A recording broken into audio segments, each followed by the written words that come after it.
नमस्कार दोस्तों, मैं मंजू पाठक अपने चैनल में स्वागत करती हूँ। कहिए कैसे हैं आप लोग। आशा करती हूँ कि आप लोग बहुत अच्छे होंगे। तो ये बताने के लिए कमेंट सेक्शन में ज़रूर जय माता दी लिखिए। और तो चलिए आज हम जानेंगे कि शनि की साढ़े साती में हम सब घबरा जाते हैं। तो उसमें समझ में आता नहीं है कि क्या करें नहीं करें, कहाँ जाएं, ये बातें किससे शेयर करें। और एक पर एक ऐसा ऐसा घटनाएं आते जाते रहता है कि सच में मन घबरा जाता है। तो इसी पर आज हम चर्चा करेंगे कि देखिए, ये 12 राशि हैं और 12 राशियों में घूम घूम के 12 सालों में ये शनि देव हमेशा ही एक राशि पर जरूर आते हैं। माने साल हो या 12 साल में हो, ये चक्रव्यूह की तरह, चक्कर की तरह ये घूम के आते ही हैं। तो 12 राशि जैसे कुंभ राशि हुआ, तुला राशि हुआ, जो भी राशि है, इन पर घूम घूम के 30 सालों में, कभी कभी तो 30 सालों में शनि का साढ़े साती आता ही आता है। तो इस बार कुंभ राशि पर आया हुआ था, जो सेकंड फेज तो बीत गया और बहुत ही किसी किसी के साथ दर्दनाक घटनाएं भी हुई, लेकिन उसमें घबराने से कुछ नहीं होगा। घबराने से और नुकसान ही होता है, बहुत सारा नुकसान होता है। तो इसमें घबराएं नहीं, अपने हिम्मत से, अपने दिमाग से और पेशेंस के साथ आगे बढ़ते रहें, अपने कार्य को करते रहें। तो वो कार्य और क्या है, तो शनिदेव देखिए, घबराता है आदमी की बहुत सारा नकारात्मक विचार भी मन में आ जाता है, लेकिन ऐसा न लाएं।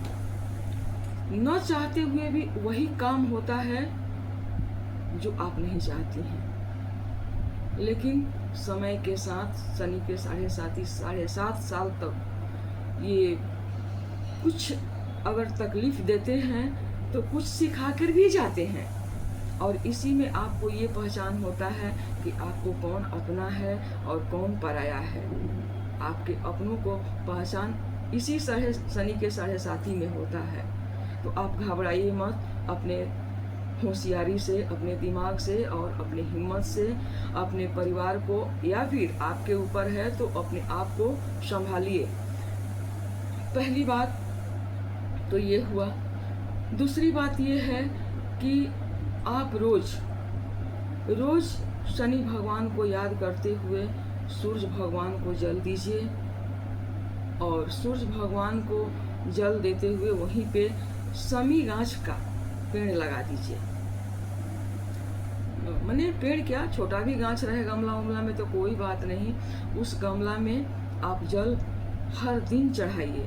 आपसे नहीं हो सकता है तो आप हर शनिवार के दिन, जैसे पीपल गाछ में जल देने जाते हैं शनिवार के दिन, वो सुबह में आप ब्रह्म मुहूर्त में उठ जाइए और पीपल गाछ में जल में गुड़ मिला लीजिए, काला तिल मिला लीजिए। अब पूरब दिशा में अगर पीपल का गाछ है तो पश्चिम दिशा में मुंह कर लीजिए, और मुंह करके उनको जल चढ़ाइए। और तिल का तेल में काला तिल डाल के आप उनको दीपक जलाइए।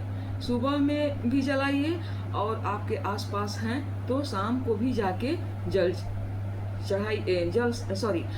शाम को जल मत चढ़ाइए, आप दीप दान जरूर कीजिए।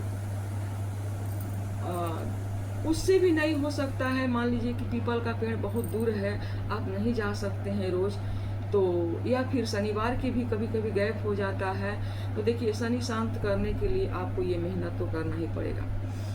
और उससे भी आप असमर्थ हैं तो घर में समी का पेड़ लगा लीजिए, और वहाँ कम से कम सुबह में जल चढ़ाइए, जैसे पीपल गाछ में चढ़ाते हैं उस टाइप का ही जल चढ़ाइए। जल में गुड़ काला तिल मिला के समी के पेड़ में सुबह में अर्पण कीजिए, और शाम को मिट्टी का तिल का तेल में काला तिल डाल के और उनको दिया भी जलाइए।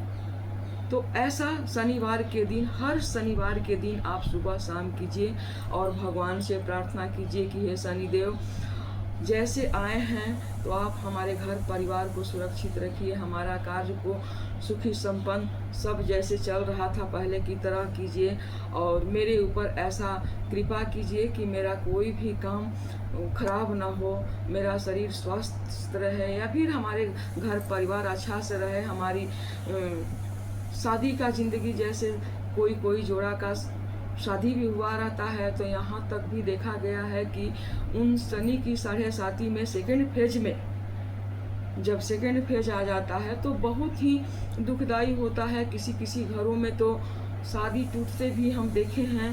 तो इनको शांत रखिए और ये भगवान से प्रार्थना कीजिए कि हे शनिदेव, हमारा शादी, हमारा जोड़ा सदा सदा के लिए बना रहे। जैसे आए हैं आप खुशी खुशी फिर अपने दूसरे राशि में प्रवेश कीजिए, और वहाँ भी जहाँ भी जाइए आप उन घरों को भी, उन परिवारों को भी सुरक्षित रखिए, उन पर कृपा कीजिए। ऐसा करते हुए उनको पूजा करके उनको क्षमा प्रार्थना कीजिए।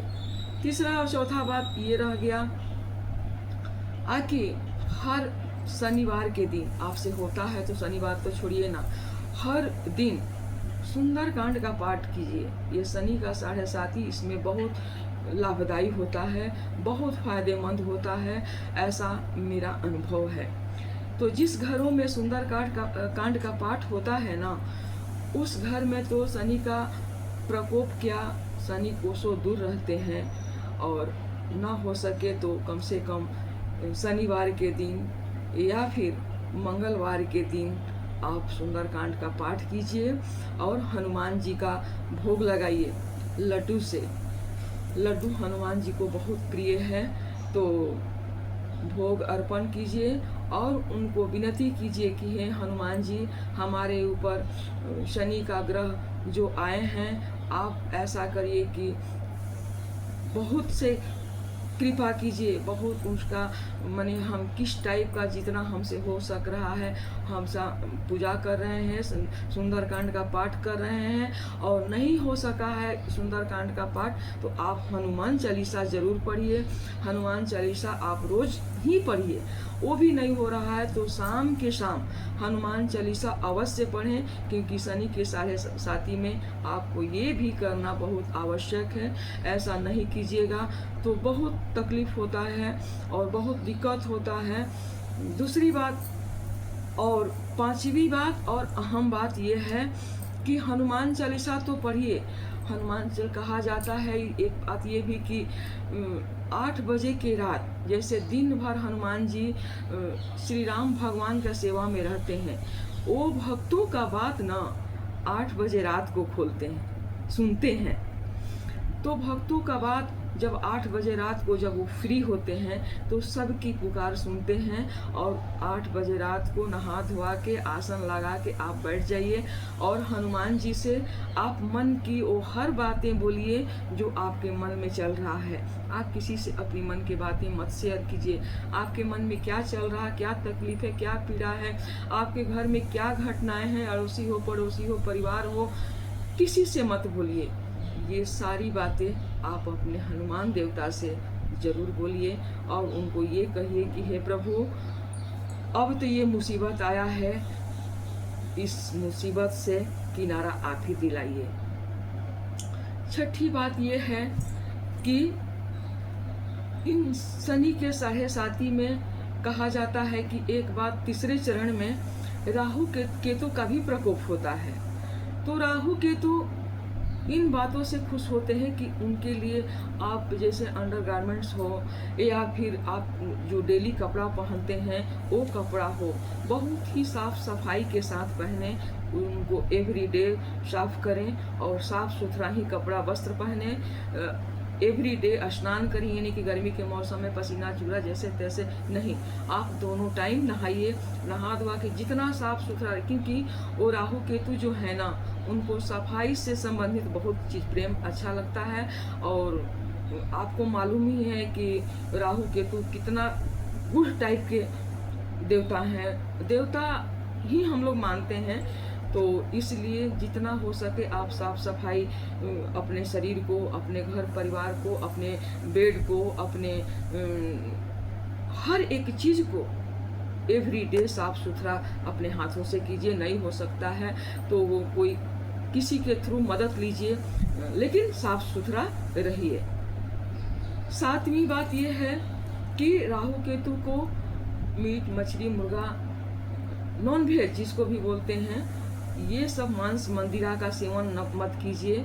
मांस मंदिरा जितने कीजिएगा सेवन, उतने ही राहु केतु का प्रभाव बहुत ही आप पर गहरा होते जाता है।